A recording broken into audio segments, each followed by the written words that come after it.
vent intime. Édouard me prit par la taille et me murmura des mots à l'oreille dont je ne compris pas un seul. Le brouhaha ambiant masquait la totalité de ses phrases, ne laissant entendre que la musique et les cris. Toutefois, ses mouvements de main sur ma hanche me faisaient comprendre qu'il voulait que je me rapproche de lui. Il avait une odeur d'alcool et de cigarette, ainsi qu'un teint rouge sang que la chaleur ambiante avait donné à son visage. Ses mains étaient toujours les mêmes, gelées jusqu'aux ongles comme venant d'un pôle ou d'un quelque autre endroit froid. Ses cheveux, de leur côté, n'avaient pas bougé, tirés vers l'arrière, reflétant de leur blond les lumières changeantes de la fête. Il me serra davantage contre son buste, caressant de sa main libre ma joue, de haut en bas, de façon répétée. Ses lèvres continuèrent à bouger sans qu'aucun de leurs mots ne puisse me parvenir. Comprenant bien ma difficulté à l'entendre, aux grimaces que faisait mon visage, il me prit la main et m'emmena hors de la maison. Il faisait un froid de mort sur le porche. Bien que l'été se soit déjà bien installé, il y avait un vent glacial qui soufflait. Ces bourrasques étaient telles que chaque partie de mon corps frissonnait fortement, comme gêné d'être ainsi exposé au regard de cette nature tactile.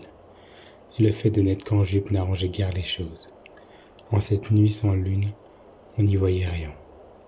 La lumière du porche nous permettait à peine de distinguer l'herbe parant le pourtour de la maison.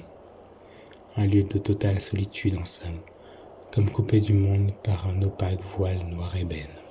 Édouard me reprit brusquement et me resserra contre lui, enlaçant de ses deux bras tout mon bas-ventre, à la manière d'un serpent enroulant sa queue autour de son repas. Il rapprocha son visage du mien et me clama d'un ton semblant sincère combien il m'aimait et tenait à moi. Il accompagna ces mots de ses mains avec des mouvements frénétiques sur mon dos, cherchant de façon répétée à aller plus bas. Il continua ainsi sa descente saccadée, en silence, ne perdant pas de vue son objectif primaire.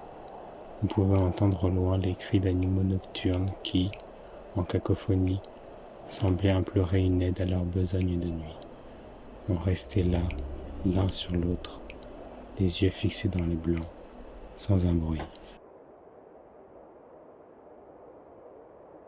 Le fracas de la porte d'entrée brisa le silence. Un invité surgit de la maison, projeté par une force inconnue, jusque sous nos pieds. Il bégayait des mots à peine réels en faisant gesticuler ses bras afin de reprendre pied. C'était un spectacle très amusant. Chacun de ses gestes le faisait tanguer de gauche à droite comme un bateau en plein torrent. Il en avait dû boire des litres pour se retrouver ainsi ballotté sur le sol, bloqué, sans pouvoir se relever. Hypnotisé par cette danse frénétique, je me rapprochai de cet homme, m'extirpant des bras d'Édouard le plus silencieusement possible. Penché au-dessus de lui, je commençai à l'examiner, parcourant de mes yeux de haut en bas cette curiosité sauvage. À chacun de ses mouvements, on pouvait voir de la vapeur s'échapper de son corps avec une ondulation régulière. Il a le sang chaud celui-là, pensai-je tout haut, en l'aidant à se remettre sur ses pieds, tenant sa main, rouge et brûlante, pour qu'il ne retombe pas. Après plusieurs balancements, l'homme bateau finit par se relever et regagner, après un regard et un léger sourire jetés dans ma direction, la maison à pas de buffle. La porte enfin fermée, nous ne pouvions plus nous retenir de rire. Plié en deux, Édouard commença à répéter, tel un perroquet, les balbutiements de notre ami. Il poussa le vice plus loin, en rejouant la pièce qui nous avait été donnée de voir, s'allongeant sur le sol, tanguant fortement. Il reprenait de plus belle, gesticulant comme un singe sur tout le porche en émettant des sons à la limite de l'audible. Recroquevillé sur moi-même tel un cocon, je commençai à rire sans pouvoir m'arrêter. Je finis par me retourner, le temps de reprendre mon souffle, en émettant à intervalles réguliers des ricanements incontrôlés. La chaleur de cet homme, comme une maladie, m'avait contaminé et rendu le vent de dehors plus calme et doux. Cela faisait bien longtemps que nous n'avions pas autant ri ensemble.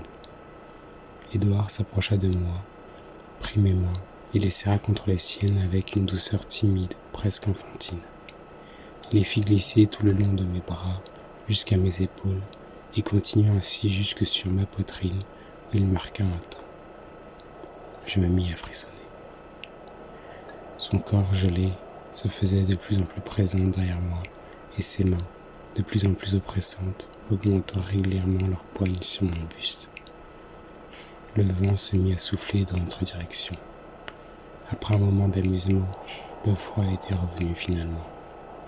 Il me regarda fixement, sans dire un mot, le sourire aux lèvres, attendant avec impatience une réaction de ma part. Mes frissons devinrent des grelottements. Il était temps de rentrer, semble-t-il. Agrippant son bras en signe d'acceptation, je l'emmena dans la maison.